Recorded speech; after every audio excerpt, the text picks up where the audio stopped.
following podcast is scheduled for one fall. Ding, ding, ding, ladies and gentlemen, boys and girls, and all you other superstars out there. My name is Hunter Meech, and this is ATW, where we discuss all things wrestling.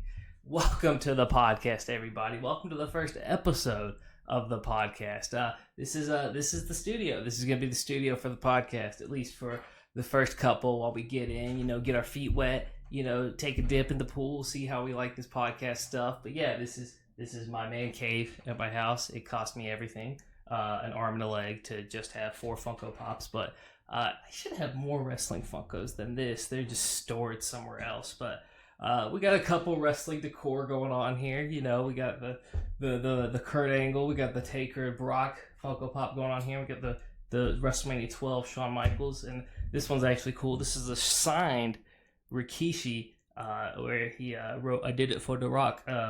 Got this at a MomoCon. Shout out to my boy Daniel for getting me that, or maybe it was Dragon Con. It was some Atlanta convention.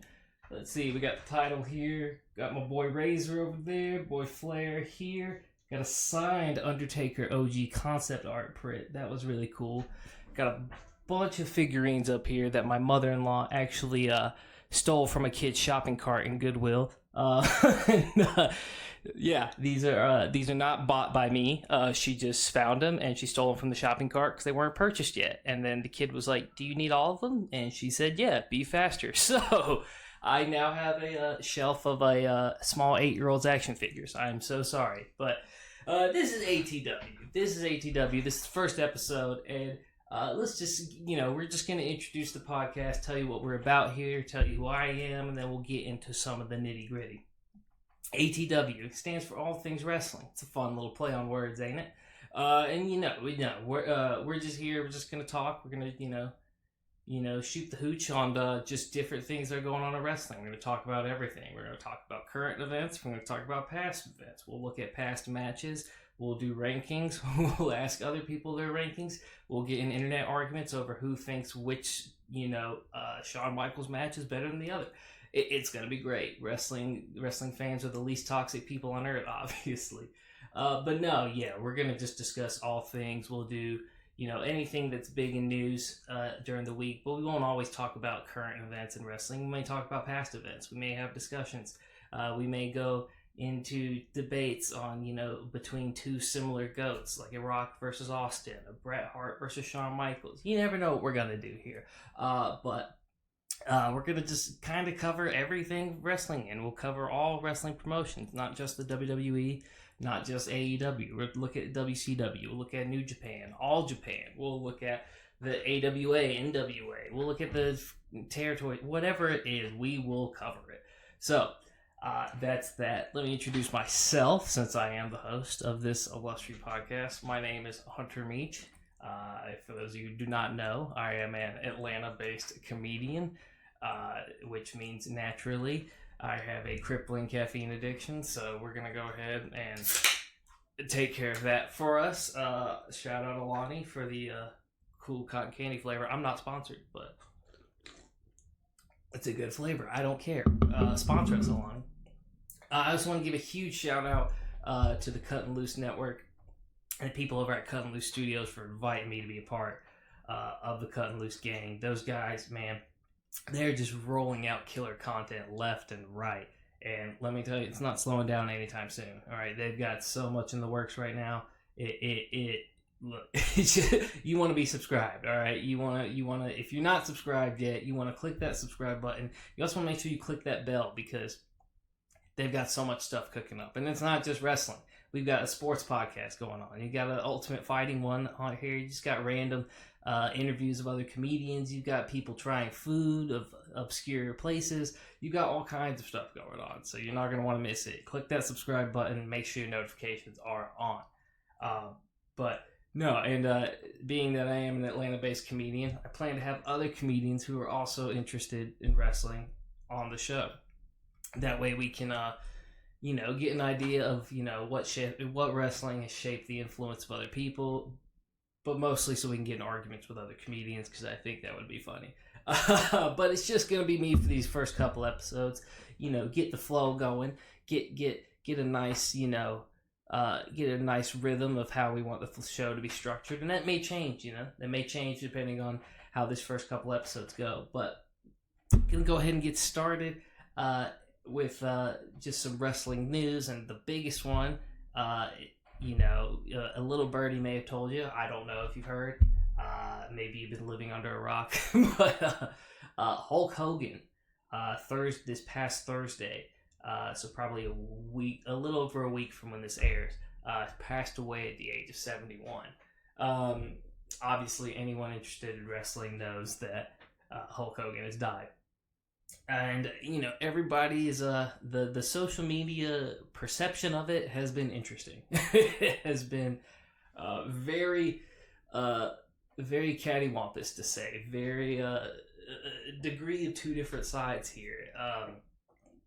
And everybody's been asking, people have asked me how I'm feeling, who know I'm a wrestling fan, as if, I lost my grandfather or something that was close to me. People are like, are you okay? Hulk Hogan died. We want to make sure you're good. We know you like the wrestling. We know you like the wrestling. We want to make sure you're doing good. If you need to take some bereavement from work, we'll cover you. But no, everyone's been asking me my opinion on the matter. And first off, let's just go ahead and say something. I don't want anyone to die, obviously.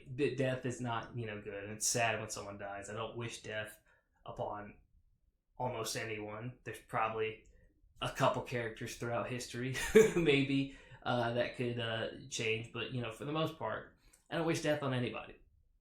The Hulk Hogan thing is interesting because, it's weird to praise a guy who has had as much controversy as he has, especially in past recent years. But I think one way to look at it is if you see someone posting any sort of tribute or any sort of rest in peace or edit, a montage, whatever it be, of Hulk Hogan on their socials, on their Instagram, Twitter, whatever it may be, that's not them saying, hey, rest in peace and we love you so much, Terry Bollea, the guy who was Hulk Hogan. That's not saying, oh my god, we're going to miss you because we love Terry Bollea so much. That's not what they're doing. What they're doing is coming to terms with the fact that a character from their childhood who probably played a huge role in shaping their childhood has died, and now a piece of their childhood has died with that. That's what they're doing, and they're paying homage to, like it or not, the biggest wrestling character that's ever existed. Because he is the biggest wrestling character that's ever existed. So they're not necessarily saying, rest in peace to Terry Bollea. Rather, rest in peace to the character. Now, some of them might be saying that. That I can't help you there. But I didn't post anything because to be honest, I didn't. This controversial area, I didn't want to say anything there. But, I'm not going to say anything if someone else is going to pay homage to Hulk Hogan because he, that character was arguably responsible for the wrestling blowing up the way it did and was arguably responsible for the popularization of wrestling. And Hulk Hogan became such a big character that he shaped the mindset of young boys and young girls everywhere because he had this positive persona of, say your prayers, eat your vitamins, exercise, work out. And so many people found so many people found a sort of inspiration in fitness because of people like Hulk Hogan and obviously others like Macho Man, Randy Savage, and Warrior. But it was that in action movies that got kids in the 80s and 90s interested in fitness. So, but I just didn't want to touch it because, it's a controversial subject. Terry Bollea should not be forgiven for the actions and the racial remarks he has made. Those are abhorrent, but I'm not going to come at anyone who is posting a Hulk Hogan tribute to the character of Hulk Hogan and the things that character did for the wrestling industry. I also didn't post anything because I'm 26. I started watching wrestling, my parents always watched it, but I probably started watching it regularly around 2003, 2000.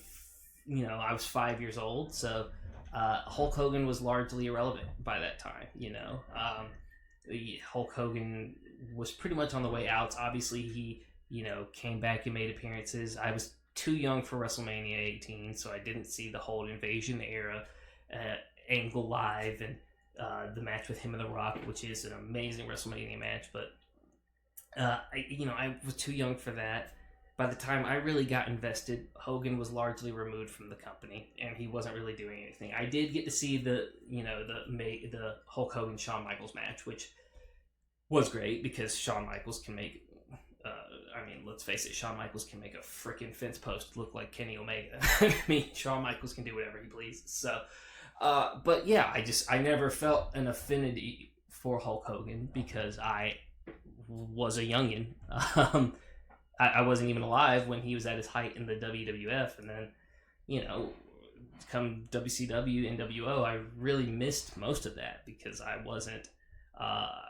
just wasn't around, so I was not alive. But so that's why I really didn't have make like any sort of social statement. Not that anyone was asking me to, but a lot of people did ask how I felt about it. It's sad that one of wrestling's icons is no longer here. I'm not gonna lose sleep over it because he wasn't an icon that shaped my love of it, and again, can't forgive anyone of those sort of mistakes and the racial remarks he has made over the years and other things he got involved in. But Hulk Hogan, the character, very important for the development of just modern wrestling. So that's what we'll say on that. We're going to take a short break and come back. SummerSlam is right around the corner, so we're going to go ahead and make our predictions for that.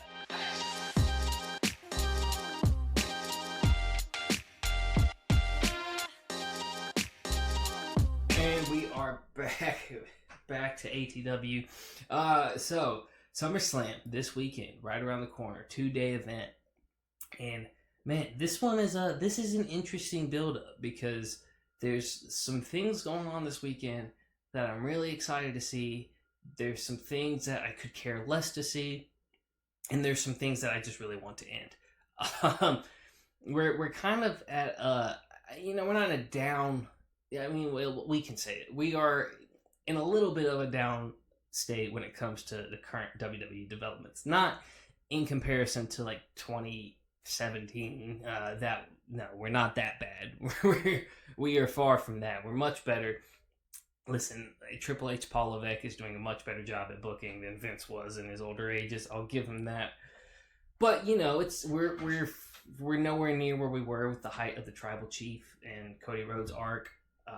We're not even where we were during Cody's reign. We're just kind of here. We're just kind of in limbo, and some things are developing well, some things aren't. So I figured, let's go ahead and make some predictions. Let's have a little fun and see what we can come up with, see what we're thinking.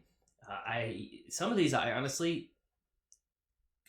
know the outcome that's going to happen. Some of them I could not tell you what's going to happen.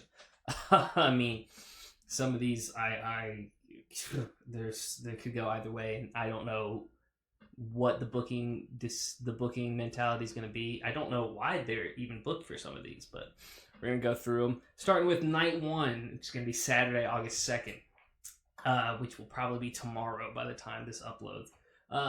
We're just going to go in the order they're listed here because I don't have the actual listing, or I don't know the actual order. We got Tiffany Stratton versus Jade Cargill for the WWE Women's Championship match. Now, this one's interesting. I feel like these are two women that had huge audience push going for them when they first started their journey on the main roster. Obviously, Jade Cargill, AEW star, one of the biggest female stars in that company, comes over to WWE, makes a huge impact coming in. Has to leave a little bit for injury, but everyone was really on board with her. And as of recent, it seems that that's died down a little bit. It seems a lot of people are not the biggest fan of her promo work, and her in-ring, while usually is very flawless, sometimes has questionable execution. I think of the match with Chelsea where she, from her reversal, she had her reversed ready to do the finisher, but let go of it, threw Chelsea in the ropes, and then let her backwardsly walk back into the grasp to hit the finisher. Nitpicks, of course, but that's what wrestling fans do, is just nitpick things that we ourselves can't do, because I couldn't do anything that Jade Cargill does because I am a scrub. But having said that, I think the same goes for Tiffy. I think Tiffy Time had its moment, and I think Tiffy Time was huge when it was time for Tiffy Time, and Tiffy Time has died down. Try saying Tiffy Time 5 times fast. Tiffy Time, Tiffy Time, Tiffy Time, Tiffy Time, Tiffy Time. 5 time, 5 time, 5 time, 5 time, 5 time, Tiffy Time. Boom. I could see this match going either way. I think Jade is a very realistic person to take the title off of Tiffy. And it's a Big 4 pay-per-view, so this is where, if titles are going to change, titles will more likely change. I think it's a bit of a spoiler alert for the next prediction, but I think that the other women's world title will stay where it is. So I would say that I do think Jade Cargill takes the win here, will become the new WWE Women's Champion. And I just think that gives Tiffy a break. She can, go back to, they'll have a rematch angle probably, but I just think people are a little burnt out on the Tiffy character. And I mean, her work is tremendous, and she, improved a lot from when she first joined NXT. But I think people are a little burnt out. But so for match number 1, I got Jade Cargill taking the dub there.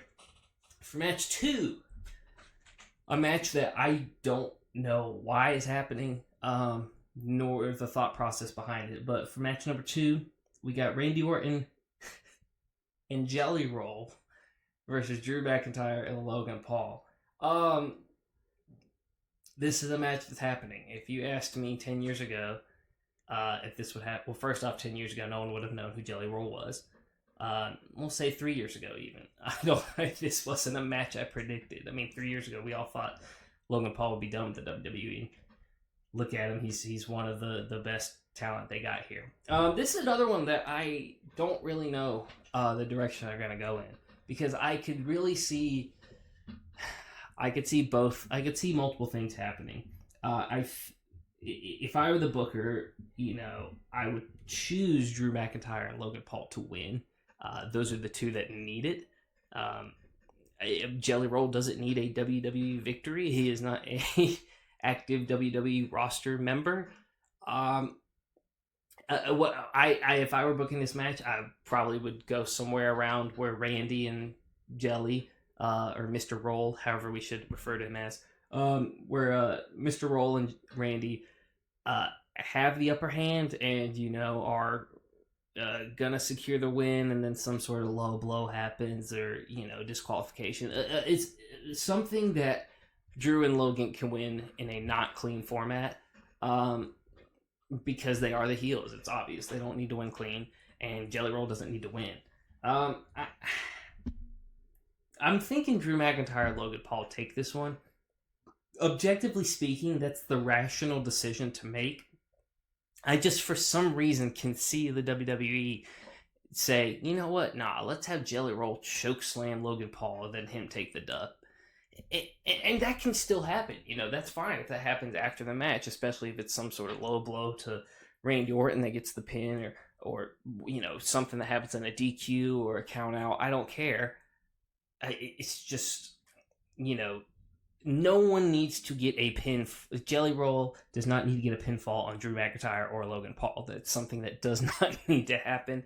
That's something I hope does not happen. And I like Logan Paul, and I mean, what do you want me to say? The dude's great. The dude is one of the best performers they got right now. My official prediction is Drew McIntyre and Logan Paul, though. That's enough rambling there. Match number 3, the one I'm most excited for, is Gunther defending the World Heavyweight title against CM Punk. This is probably the match I'm most excited for because you have the best talker in the business right now versus the best performer in the business right now, in my mind. And I'm kind of happy with whatever outcome comes out of here. With would I like to see another world title run with CM Punk? Yes, I would. Do I think they take it off of Gunther right now at SummerSlam when he just won it back from Jey Uso? I don't know if we do that yet. I mean, it's weird.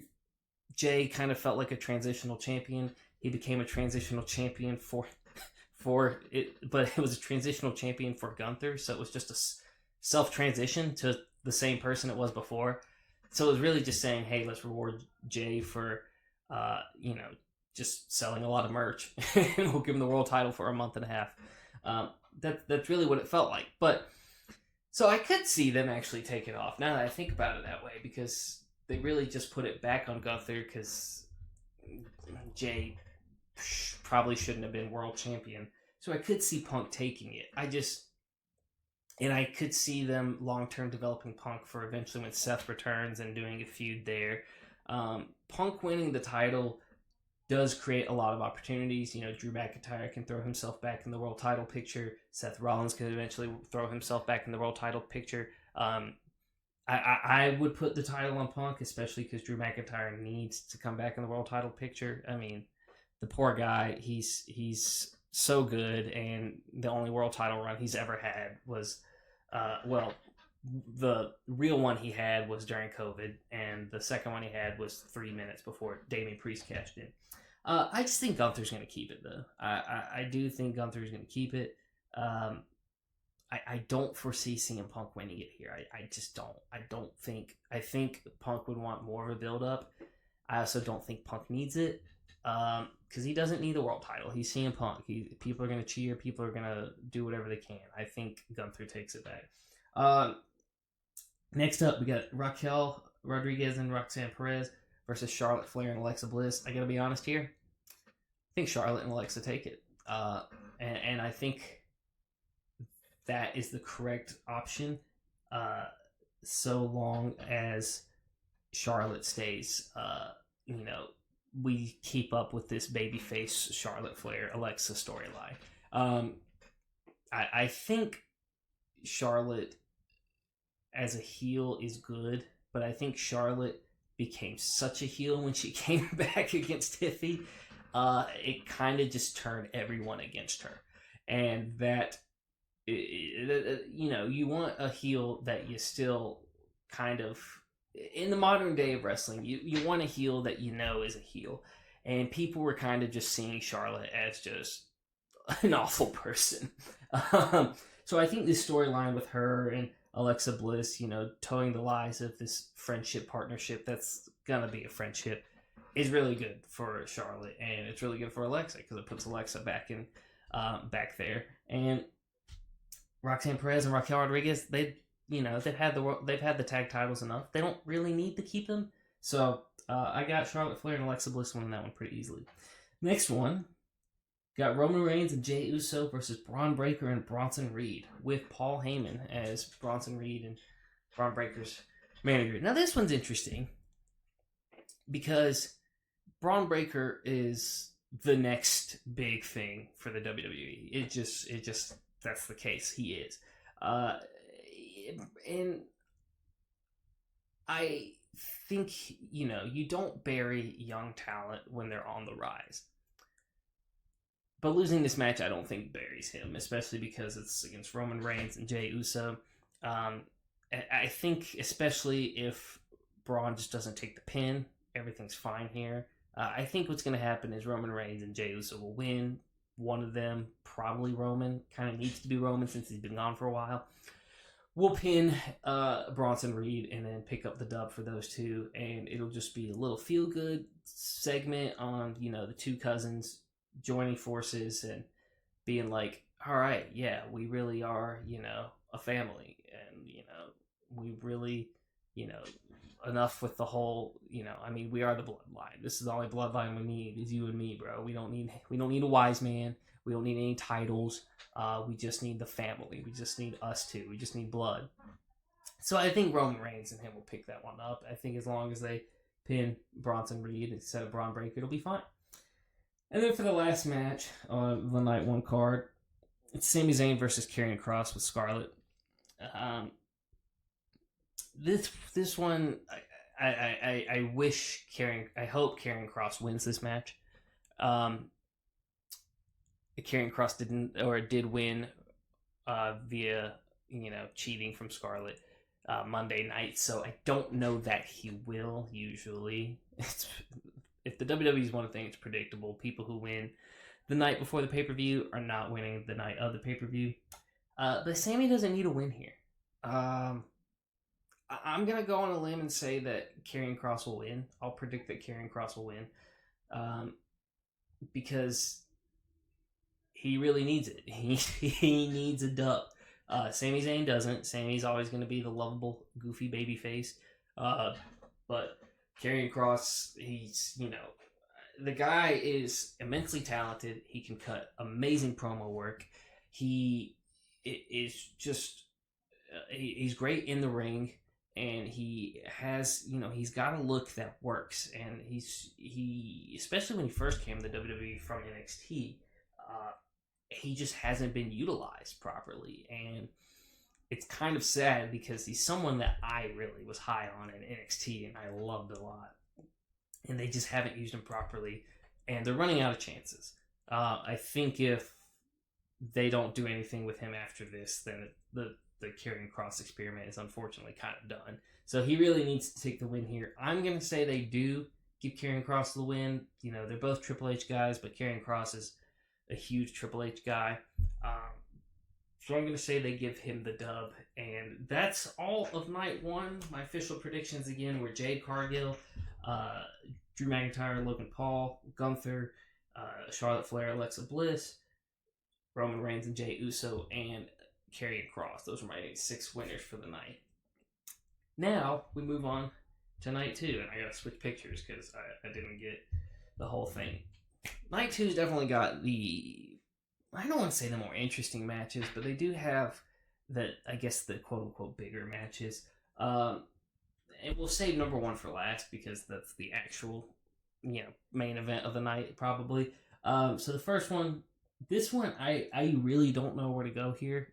I could see whatever happening because we've got the WWE Tag Team Championship with the Wyatt Six versus specifically Dexter Lumis and Joe Gacy versus Andrade and Rey Fenix versus DIY versus Fraxion versus Motor City Machine Guns versus the Street Profits. I don't know what's going to happen there. There's 6 potential answers, and I really couldn't tell you who'll win. It's not DIY. It's not the Street Profits. I'm just, let's just say the Wyatt Six keep it. That's what I think will happen. Am I going to be right? I don't know. And do I will I be upset if I'm wrong with that prediction? No, I will not. Next up, we have Dominic Mysterio versus AJ Styles for the Intercontinental Championship. I'm really hopeful this will be, in terms of the actual in-ring work, the match of the night. I mean, AJ Styles can still wrestle anything that you put in front of him. He's getting older, but I mean, the guy still works like the first run he had in the WWE back in 2017. I mean, he still works like he does in his latter days of TNA. We won't say his heyday of TNA because he was doing some wild things there, but the guy still works crazy good, and Dominic's the best heel in the company because everyone hates him. Dominic's a true heel. You look at Dominic Mysterio and you're like, that guy just really pisses me off. That guy just really annoys me. And that's what a heel should do. And that's what Dominic does better than all the other heels in the business right now. I'm really high on Dominic. I just want AJ to test Dominic, show his in-ring skill, because Dominic does have in-ring talent. It's gotten better as he's gone on. And I just, I just want to see a good match. I think we will see a good match. I do think Dominic retains, though. And I'm fine with that. I think Dominic needs that mid card title more than AJ does. AJ doesn't need any title. He's AJ Styles. He doesn't need anything right now.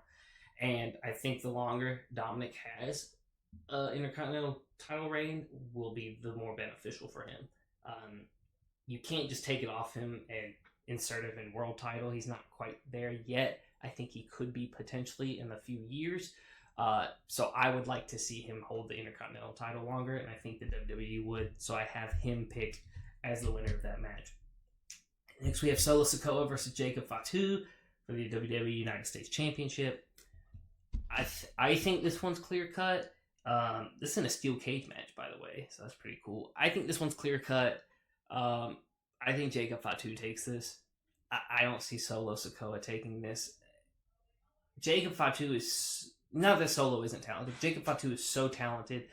He is so talented that he had people cheering for him against LA Knight, which is hard to do because of how over LA Knight, has been. But man, Jacob Fatu, he's another cat, and I want to. He's a similar one that I want to see a lengthy mid card title run with. Just to elevate the mid card titles a little bit, but also B, just to help him out. I think Jacob Fatu is someone you could eventually push into that world title run as well. So I think the more dominant we make him of a mid card title reign, the easier that is for him. And I just don't see Solo Sikoa winning. I don't think there's any need for Solo to win, so I got Jacob Fatu winning that one. Next, we got Becky Lynch versus Lyra Valkyria for the WWE Women's Championship. With the stipulation that if Becky wins, Lyra cannot challenge for it again until Becky loses it, which, okay.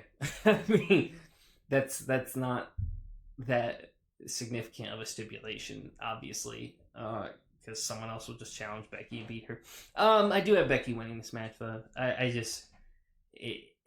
think Becky Hogan will come into play. Is this too soon to make that joke? Nah, probably not. Probably, but oh well. I do think Becky will retain. I don't think she'll drop it to Lyra here. I just have a feeling Becky's going to keep it and sort of just kind of still maintain some mid-card relevancy right now. And there's nothing wrong with that. I mean, Lyra's great, and she would be great to return as the Intercontinental Women's Champion. But I just don't think she wins here. I think Becky keeps it. I think Becky uses her. I'm the man. I'm Becky Lynch. I'm keeping my title. I think she uses that card, and I don't think the Becky fatigue has sat in quite yet, especially since she's not a babyface. So I think they'll keep it here. I don't know how much longer they'll keep it after that, but yeah, Becky Lynch. That's what I got winning this one.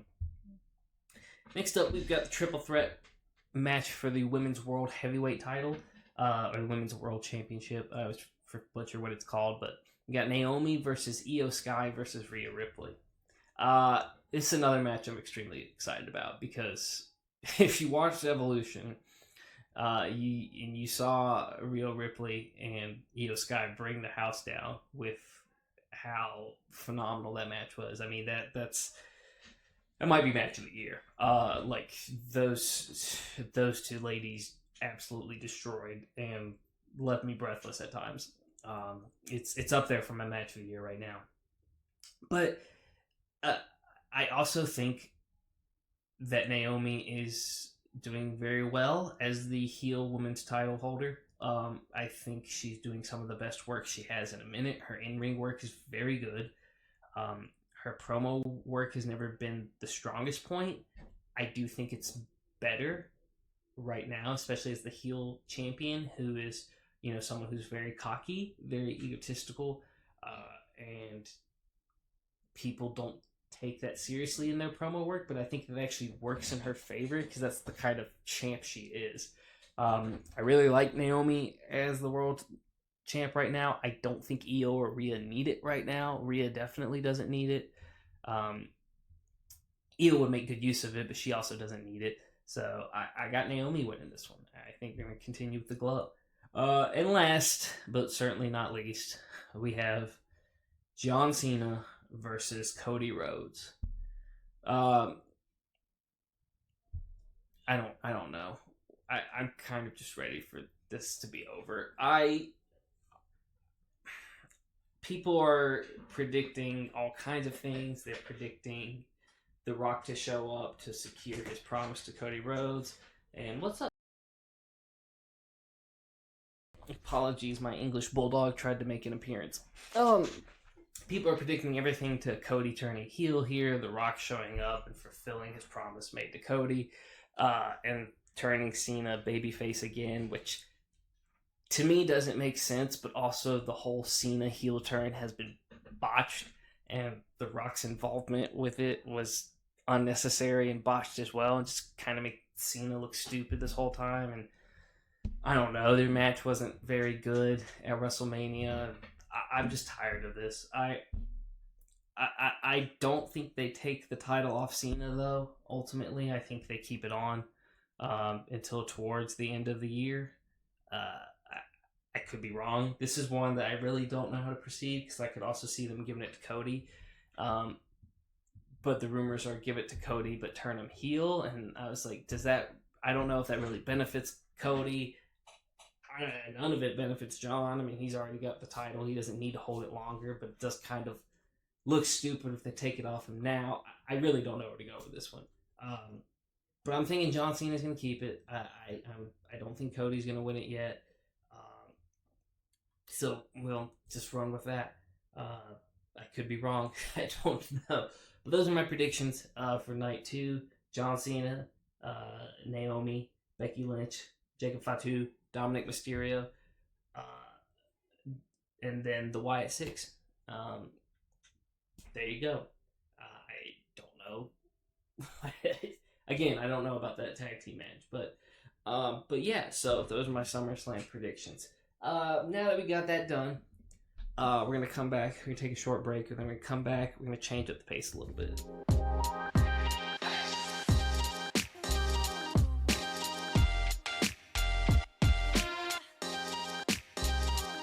All right, welcome back to the inaugural episode of ATW. This will be the last segment of the podcast for the day, and I wanted to do something because this is, a new podcast, a new host. Well, I'm the first host, but new podcast, part of Kuttin Loose Studios. Trying to introduce myself to you guys. I gave a brief introduction of who I am, but I'd like to introduce myself as a wrestling fan. And I'd like to do this in several podcast episodes where I go over, my favorites of certain categories, whatever they may be of that week. I'm not sure. But I have a bunch of different things potential listed, but I feel like that gives you all a good glimpse into who I am as a wrestling fan and who has shaped me as a wrestling fan. It gives you an idea of what I like. It also gives inspiration for public discourse. Gives inspiration for people to argue in the comments, which is always nice. Any engagement is good engagement, even if it's bad engagement. So with that, I figured, why not, finish off this first episode of ATW with a bang and give you Hunter Meech's top 10 wrestlers of all time. Because they're not going to be everyone else's top 10 wrestlers. They're not. There's going to be people on here that may make you... I mean, there's people on here that people are going to say, okay, that's obvious, but your placement is terrible. And there's people on here who are going to be like, yeah, that's for sure, obviously, that person's goated. And then there's people on here that might have you scratch your head a little bit, like, why is he here? But I figured, why not, finalize this episode and finalize a lot of episodes with giving you guys a glimpse into what I like, and giving you guys my top 10 wrestlers of all time. This is my list, not yours. If you'd like to make a list, please do so, and please feel free to leave it in the comment section below, or feel free to DM me on Instagram and argue with me. I may or may not respond. I don't know. But this is my list. If you don't like it, don't agree, feel free to leave your input. I'd be glad to hear all of your lists as well. But before we get into the top 10, oops, sorry, Sean, I'm knocking around here. I did have some honorable mentions that I wanted to get away from. Wanted to list out here. I think I wrote 5 or 6 honorable mentions. The first honorable mention I want to give to is Triple H, because he's awesome. I mean, no, Triple H is just a wrestler who captivated me as a kid. He's someone who really inspired me to pursue fitness, because let's face it, Triple H was one of the, I mean, he's got one of the top 10 physiques of, in his prime at least, top 10 physiques of any wrestler. And Triple H was just cool, you know, with the sledgehammer and the metal look and the Lemmy theme song. Triple H was just awesome, and he's been in so many of my favorite matches. I couldn't have made this list without Triple H.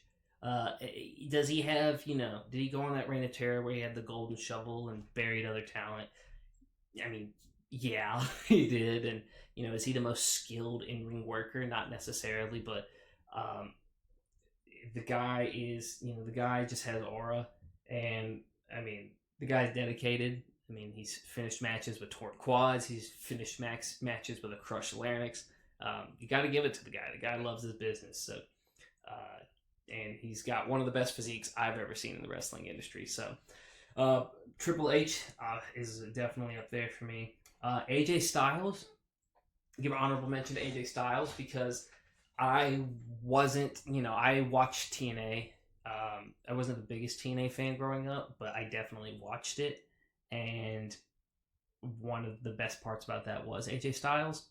And I think people around my age, a little older, understand, but I think the older generation and now the younger generation don't understand just how good AJ Styles is/was. He is the dream match of Shawn Michaels and AJ Styles is a dream match for a reason, because those two would absolutely tear the house down. AJ Styles is so gifted. You know, is he the best pro guy in the mic? No, but he makes up for that in the ring.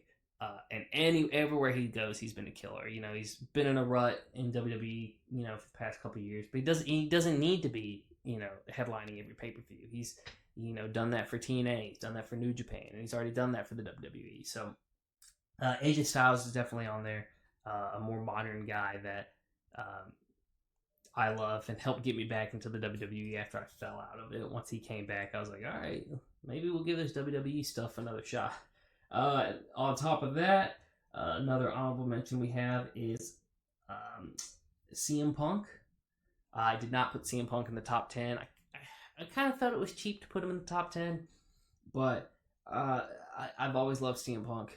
I've loved him since I first saw him in WWE's ECW, to the point where I then look back at his Ring of Honor career, and you know, I've loved everything from his, you know, OG straight edge babyface run to then cashing in the Money in the Bank and becoming, you know, the dickish, you know, straight edge heel and then straight edge society. Obviously, the Sermon on the Mount is one of the best promo works I've ever seen, and then that devolved into the Summer of Punk, where he became the #1 merch selling guy and the longest reigning modern champion at the time, and you know, all the other stuff we've all heard. And then the guy just has a big falling out and disappears for 7-8 years, comes back in AEW and exposes that company for being ran terribly, and comes back to WWE, swallows his pride, and starts cooking up bangers again. And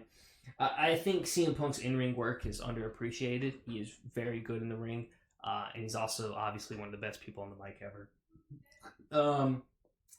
Next, we have Scott Hall, or Razor Ramon, if you will. If the poster doesn't say it himself, that one's probably not one you hear often. I love Scott Hall. I love Razor Ramon. I think Razor Ramon is awesome.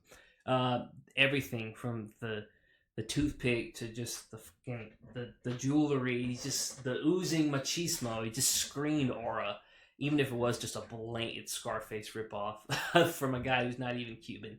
But on top of that, Scott's a wrestler who had a lot of personal demons that are very similar to those of personal demons within my family, within my dad. My dad, is a 15-year sober, recovering alcoholic. So I definitely, whose name is also Scott, by the way. So that might be where the overlap is there. But Scott Hall is someone who reminded me of my dad through, many, troubles and trials and tribulations and struggles. Eventually, found the strength and motivation to, sober up and get back on the horse and, just to improve and get better. So I've always admired Scott Hall for that. May he rest in peace. But also the guy's just great in the ring. He's great on the mic, obviously, and he's great in the ring. I mean, the OG ladder match, WrestleMania 10, with him and Shawn. It may seem not as good now because we've seen ladder matches. It feels like once a month. It still holds up. It's still great. I mean, that match is still amazing. Still cream of the crop. I do think Scott Hall was a very great worker, so I do love him for that. And then the last honorable mention I wanted to mention him because he was one of my favorite wrestlers at one time, and I didn't want to put him on this list because of everything. But I felt the need to put him here because of the influence he had when I was a child. And just because he was, in terms of the in-ring ability, one of the greatest of all time. And that is a Chris Benoit. Now, if you don't know what that name is associated with, then I'll let you Google it and research it on your own. But for obvious reasons, Chris Benoit should not be praised. He should not be idolized. He should not be romanticized. The acts he committed were heinous and atrocious and unforgivable. Having said that, though, when I started watching wrestling, he was entering the height of his career in the WWE.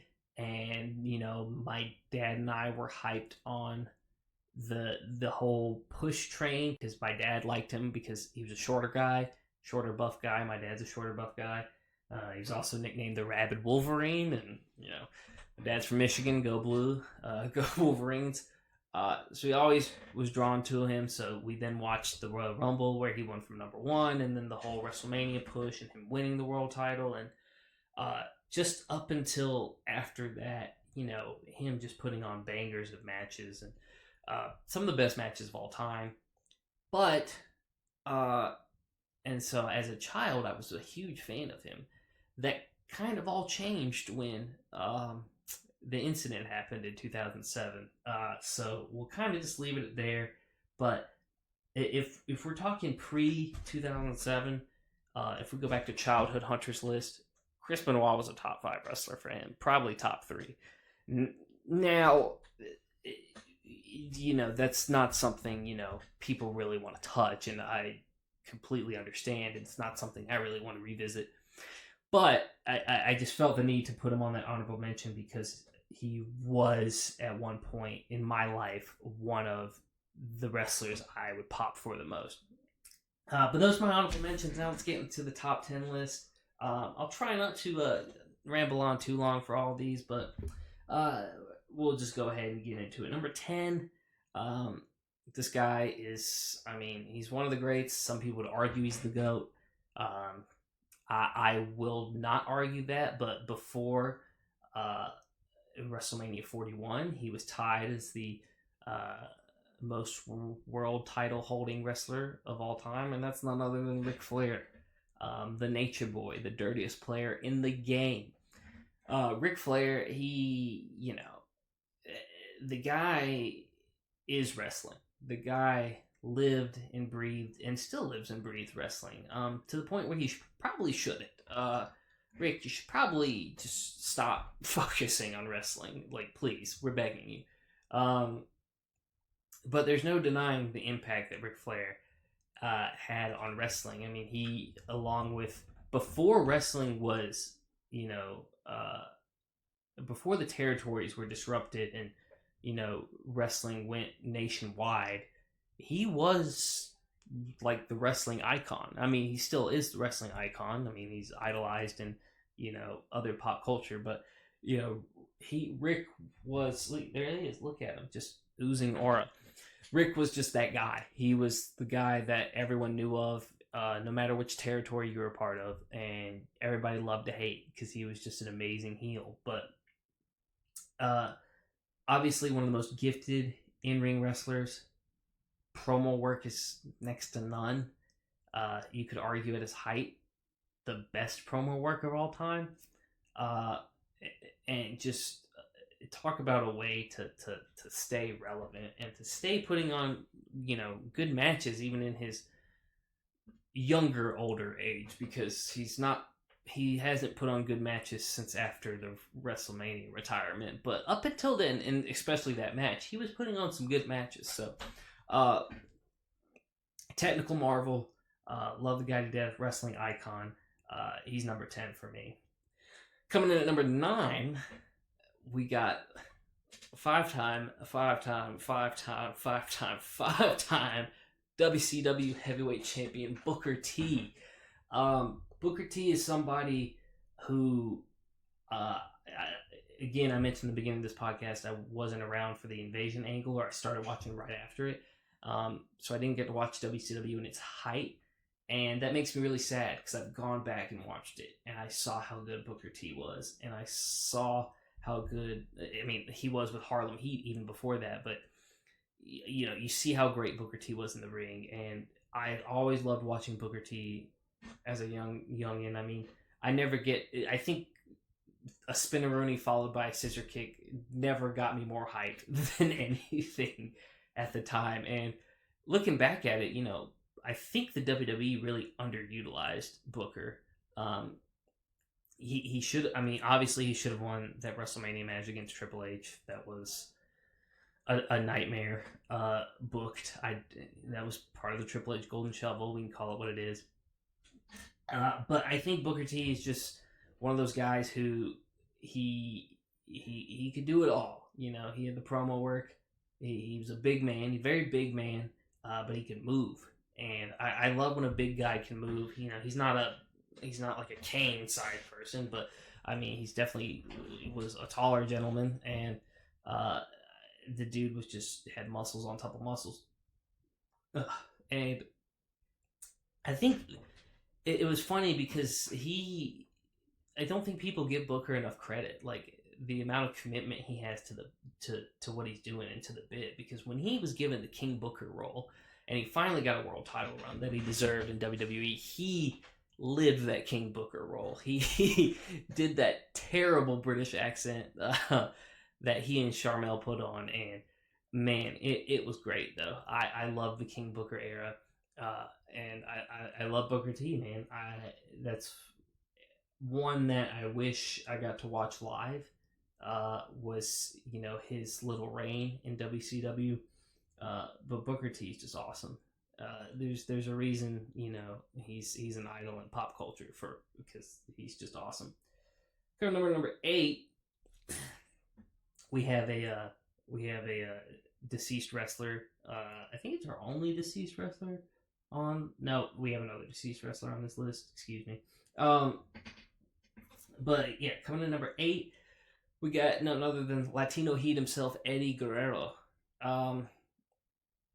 I really can't say much about Eddie Guerrero that can't be said by everyone who's ever seen Eddie Guerrero perform and be involved in any sort of wrestling angle.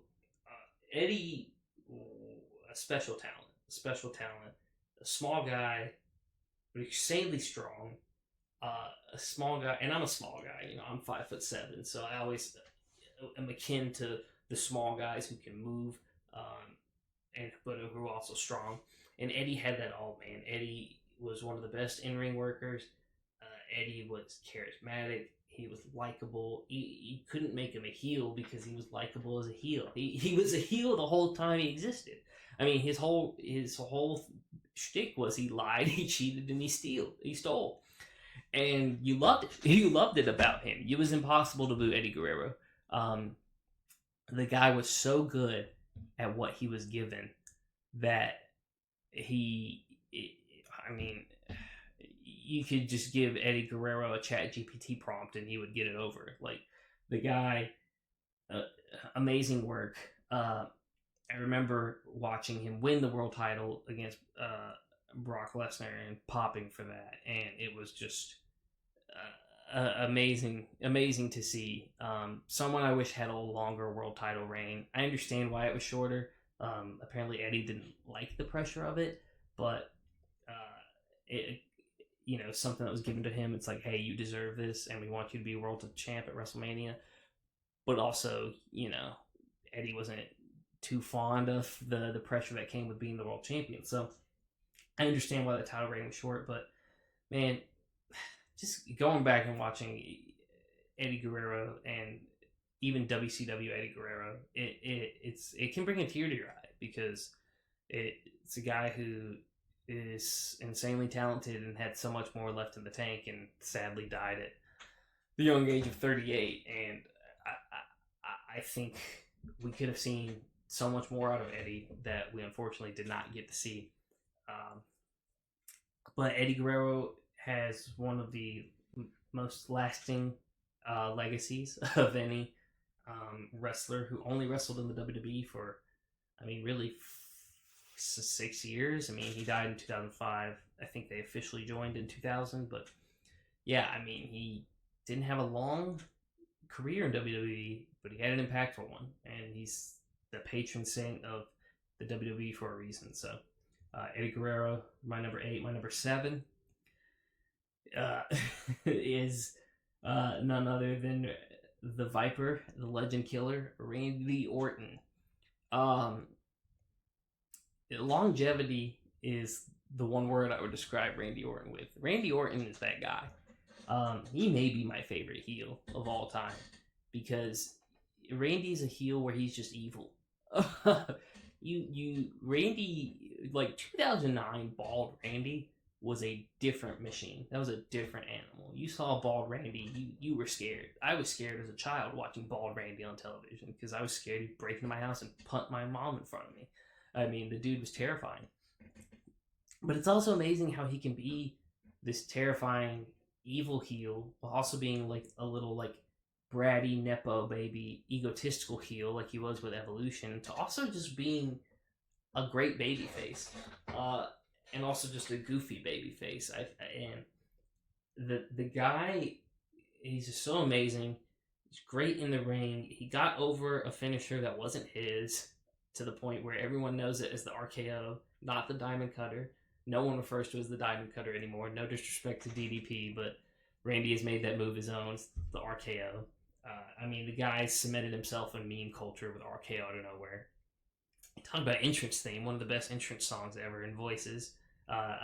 Burn Into My Light's great, but it's no voices, that's for sure. Randy Orton's just, the amount of bangers he's put on in his career, and just the fact that he can stay relevant for so long. Even when he was like sidelined and put in tag matches like with Jelly Roll or tag matches with Matt Riddle when he had his WWE stint, you still watched him. It was hard not to watch WWE. Everyone popped for Randy Orton. No one gets a pop like Randy Orton does. If you want to talk about moves that get an instant pop, like, it's the RKO and the Stunner. Like, those are the two. And I'd probably argue the RKO gets a little more now. I would myself. But Randy Orton's just so good, and he was like that first character I really hated, Like, there have been heels that annoyed me, like Edge used to always piss me off, but Randy I just hated. I just despised Randy, and now as an adult, I obviously love to appreciate Randy. So Randy Orton's number 7 for me. Coming in at number 6 before we enter the top 5 is one that I never watched wrestle live. This is the only one that I never watched wrestle live because by the time I got into wrestling, they were just done. They were done with wrestling. They moved into acting or also making rap albums entirely in character that diss Hulk Hogan. I'm talking about the Macho Man Randy Savage. Yeah, the Macho Man is the cream of the crop. Except for this list where he's only number 6, but no, I mean it's Randy Savage. Like the guy, Hogan may have been the star of the WWF in the mid to late 80s, early 90s. Meech was the workhorse of it. I mean, Macho Man Randy Savage, whether it was with Hogan, whether it was with Ricky Steamboat, I mean, whoever Meech wrestled put on a show, and the guy was just awesome at his job, and I just love. I know, like the feel good moment is, and it is a feel good moment of Meech's career is when he and Elizabeth reunite when Sherry Martel turns on Meech, and Elizabeth comes over and fights her, and then him and Elizabeth reunite, and it's a feel good moment for everyone involved, but. I really love all the bits where Meech is just an absolute, dick to Miss Elizabeth during every Mean Gene interview and during every promo video. It's just, he's so mean to her. I just find it hilarious. But, I mean, apart from that, the most legendary promos, I think, ever. To the point where, I mean, he's part of the reason the WWE started sponsorship deals, and I mean, they really never pursued him much after it, but the Slim Jim, Macho Man Slim Jim, advertisement was iconic, and it couldn't have done it if Meech himself was an iconic character. So I think Meech is someone who gets respect in the wrestling community, and gets respect obviously by older fans, and doesn't get respect by younger fans. Who don't go back and watch the intricacies of wrestling. Like, they know who Hogan is, they know who The Rock is, they know who all these people are, and they praise them, but Meech doesn't get his flowers that he deserves. But every wrestler you ask, they're going to tell you just how great Meech was. I mean, no one does a flying elbow like the Macho Man Randy Savage. May he rest in peace. Now we're going to get into the top 5. Now, my top 5 is interesting, because my bottom 5, the 10 through 6, that was pretty, sporadic. You could kind of move people wherever you wanted there. And, depending on my day, you could move, like, an honorable mention in there. Like, some days I may be feeling Scott Hall, and you could put him in there over, Ric Flair or something in my personal top 10. But the top 5 are definitely the 5 I want in there. The order of them is the key in question, and depending on my day, the order may change, but this is what I'm feeling when I made this list, so this is what we're going to roll out with. Coming at number 5, this one is going to upset a lot of people, and please just note, before I do, it's my top 5 of, like, every wrestler who's ever existed. It's still a good placement. But I got Shawn Michaels at number 5. Look, I know. He's the best. I have him right here. Look, I have the WrestleMania 12 Funko Pop right here. Dude, he's the best in-ring performer of all time. I know. I agree. But do I prefer him over some of the other people, particularly the next 4 that I'm about to say? I can't say that I do. Maybe on the day, I could swap him with my number 4, but please note that, like, just because I have Shawn Michaels at my 5th spot doesn't mean I don't recognize the absolute perfection that occurs when he steps into the ring. I mean, it's Shawn Michaels, dude. It's Shawn Michaels. It's the best in-ring performer ever. The guy steps into a ring with a mop and can have a 5-star match. I mean, he is just amazing.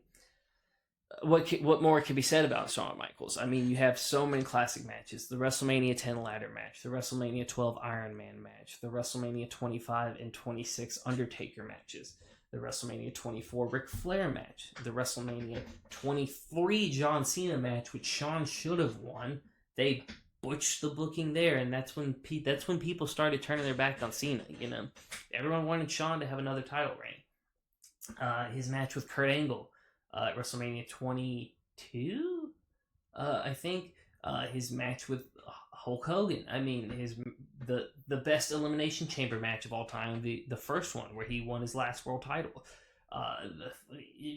Any match he's in with Brett, the guy does nothing but puts on bangers. And I kind of like how he went from this arrogant, smug, just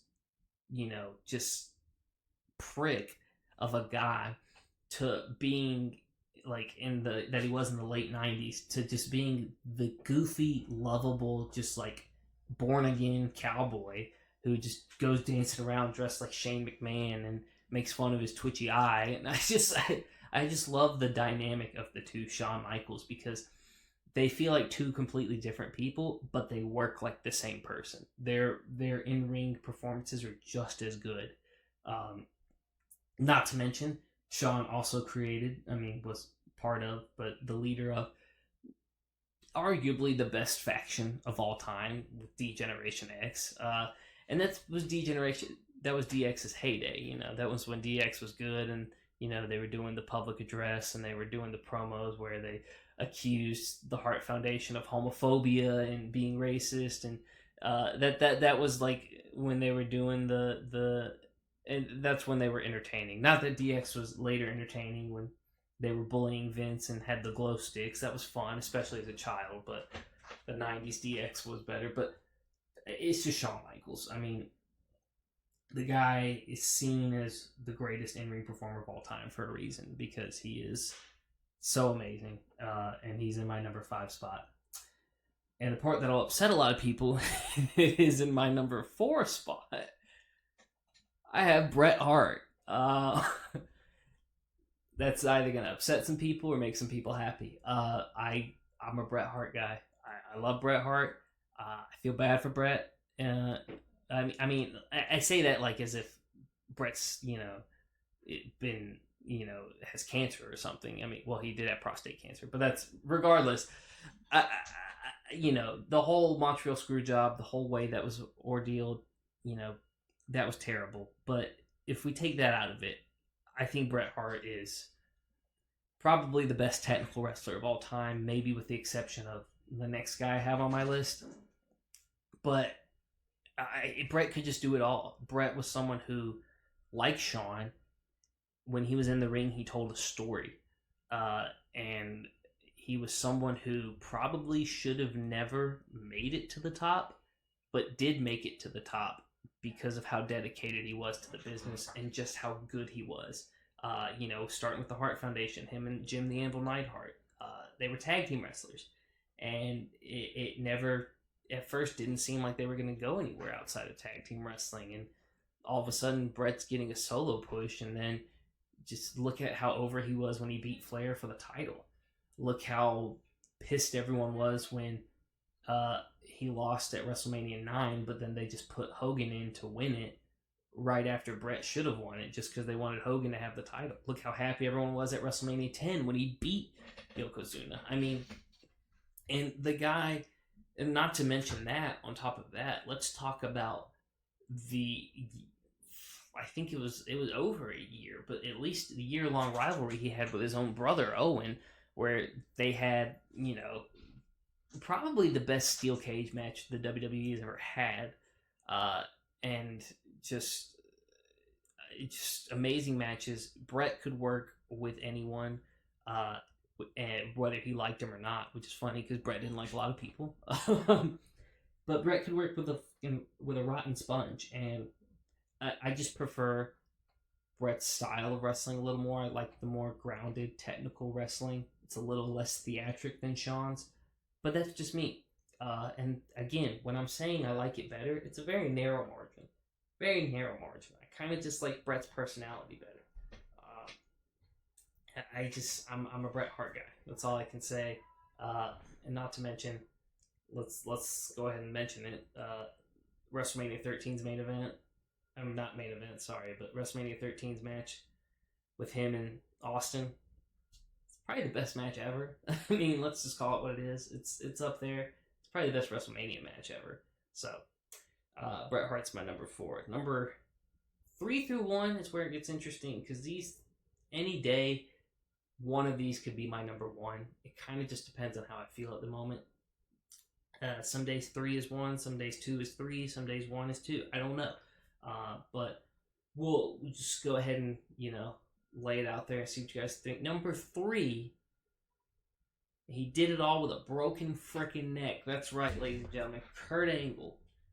I love Kurt Angle. I absolutely love Kurt Angle to the point where once I found out he didn't like the nickname Perk Angle, I stopped using it. And I had been using Perk Angle for years. But that was not hard for me because of how much I love Kurt Angle. Kurt is funny because as a shoot, he's obviously the best wrestler of any of them. The guy won an Olympic medal. I don't know if you know this, but it was with a broken freaking neck. The guy won an Olympic medal and then decided to actually enter the WWF, which is not something that's common amongst Olympic athletes. And he did it anyway. And then he just describes how he, found an appreciation for it extremely fast because he realized how much of these people were actually talented and could actually work and could actually, wrestle in a shoot. To the point where he and Benoit actually had a shoot wrestling match at WrestleMania X7, which is the shirt I'm wearing, by the way, the best WrestleMania. If you haven't watched it, what are you doing? Why are you watching this podcast? Go watch WrestleMania X7. But Kurt was just great because he's amazing as a heel and a babyface. The guy is funny. He's funny to the point where he can be so charismatically funny, you're cheering for him, or he can be so goofishly funny, you're booing him as a heel because he's so dorky, which is what you're supposed to do to heels. He's put on so many amazing matches, whether it be that match with Benoit or the Royal Rumble match with Benoit, whether it be the Shawn Michaels match, not to mention any of his TNA matches, which, if we're being honest, those probably have his best performances, those TNA matches. And also just, Dave Meltzer can go suck a lemon because the fact that he doesn't have a single 5-star match is ridiculous. Kurt Angle probably deserves 10, if not more. But Kurt Angle he had it all, man. He had the look, he had the personality, and I think he's actually, I know it's hard when you're comparing those 3. I think Angle is probably the best in ring because it looks the most real, because it is the most real. I wouldn't argue that he's better than Shawn in the ring because of the showmanship Shawn puts on and how performative it is. And I wouldn't argue that he's better than Bret because of how raw Bret's talent was. But I also wouldn't argue that against that he shouldn't be in the conversation with those two. So Kurt Angle is at my number 3. Number 2, we talked about WrestleMania 13 already. So let's mention the other half of that group that put on that amazing 5-star classic. We're talking about the Texas Rattlesnake, Stone Cold Steve Austin. It's Steve Austin, dude. It's Steve Austin. What do you want me to say other than it's Stone Cold? We talked about how, Randy Orton got a move over, and the stunner is right up there with it, but Austin got a sound over. Anytime someone hears glass shatter, it's just instant eruption. Everyone is screaming and cheering because they know who's about to come out there. He may not be the most technically gifted wrestler that's ever laced up a pair of boots and stepped in the squared circle, and that's fine because the dude had charisma and the dude had aura. The dude he could cut a promo like no other, and I think much like Bret, I liked Austin. I like the story of Austin because it's something that shouldn't have worked. He went from the Hollywood Blondes and then being the ringmaster with Ted DiBiase to kind of just being thrown into the main event because, Triple H was supposed to win King of the Ring. They botched that with the curtain call. So Triple H gets punished. Austin gets to win King of the Ring. That's when he drops the legendary Austin 316 promo. And the rest is really history. He gets thrown in a feud with Bret Hart that becomes the best WrestleMania match of all time, and then gets tossed around a little bit, and then he's fighting for the world title against Shawn Michaels. I mean, and beats Shawn Michaels clean. Like, the dude is the guy. He if given an opportunity, he can book himself into the most entertaining story possible. And not to mention, the guy kind of saved the WWF. The WWF was in a down spot, and it was one that was losing to WCW for the 83 weeks against Eric Bischoff, and it was really that whole, here's Vince McMahon, here's the Mr. McMahon character, and we need a foil, we need a anti-hero to put him against, and who better than Stone Cold Steve Austin, which made for some of the most entertaining years of television ever. And even on his way out, he was still putting on great matches. WrestleMania X7, probably the best WrestleMania main event ever. I know the double turn gets some, flack nowadays, but I think it was great. And I just, again, Austin just is someone who, if they are holding the mic or you hear their entrance music play, you listen. And that's why he's my number 2. And then coming in at number 1, I really, this one is interesting because he's another person who should not have worked at all. He was probably given this gimmick, and he probably looked at it and said, well, there goes my career. Don't know how I'm supposed to get an undead mortician over, but he took that undead mortician, turned it from a temporary joke into a 30-year career. And yes, I'm talking about The Undertaker, my favorite wrestler of all time. Similarly to Austin, you hear the gong hit, everyone's quiet. Or actually, everyone's screaming because they're excited, but everyone has their attention, is ready. And the dude had a 5-minute long entrance that was egregiously long, and no one cared because of the sheer aura that this guy exuded. And just the fact that someone was able to get such a ridiculous character over for 30 years is something that's never ceased to amaze me. And then also just the fact that I always like this about Taker. He got better in the ring as he aged. He was someone who, he wasn't, bad is not the right term because he wasn't bad in the ring. He just wasn't flashy. He wasn't dynamic. He was a brawler. He was a big guy. That's what they do, and that's fine. Now, fast forward like 15 years after 2005, and he's putting on these banger matches where he's suicide diving over the top rope and landing head first, and he's jumping off with the leg drop, and he's doing things that you wouldn't think someone of that size would be capable of doing at this stage in his career, and he's doing them, and he's doing them weekly, and he's putting on the best WrestleMania matches ever. I mean, from WrestleMania 23 to like 29, just nothing but bangers, nothing but absolute bangers. The 2 against Shawn are considered the best matches of all time, just of any wrestling, and they really are. And I think the dude's just a masterful storyteller. I think. And I always appreciated he's a masterful storyteller through little storytelling. The guy is a mostly silent character. He didn't talk.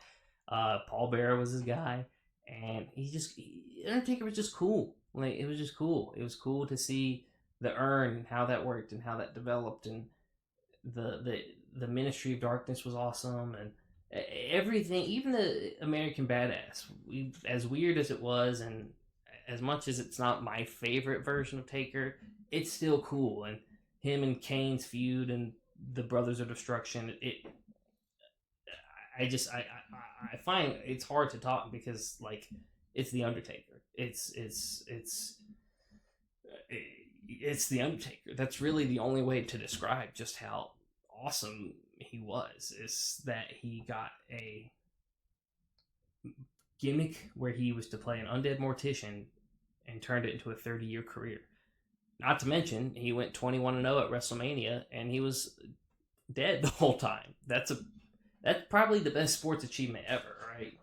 To hell with the 73-9 Warriors, all right? That's nothing on 21-0 while being deceased. So, but yeah, Undertaker. I remember the first time seeing him and the lights going off, and I think it was actually a Druid entrance too, where they came out and they played the chant and had the flames. So, and I was hooked. I was instantly terrified, but I was also instantly hooked. My morbid curiosity as a child got the better of me, and just instantly in love with that guy. And yeah, I mean, like 5 of his matches are in my top 10 favorite matches. I can't say enough about how much I love The Undertaker. The dude was awesome. I mean, he's like, have an OG print signed because of how dope he is. So, but that's that. That's my top 10 favorite wrestlers of all time. Hopefully you agree. I know that most of you will not. So, but if you disagree, remember, that's fine. I'd love to hear your top 10 in the comments below. I'd love to hear what you think of mine, why you like it, why you hate it, what would you rate it. I would love to hear all of that. So we're gonna see. That's probably all we have for this one. So this will be we're still deciding whether this is going to be weekly or bi-weekly, but yeah, that's the end of the first inaugural ATW episode, All Things Wrestling. Thank you all for joining. My name is Hunter Meech. I am your host. If you like the video, make sure to like and comment, and make sure you ring that bell and subscribe. If you want to join our community, ring that bell. Wait for the 1, 2, 3. Here we be. Thanks a lot, everybody. We'll see you in the next one.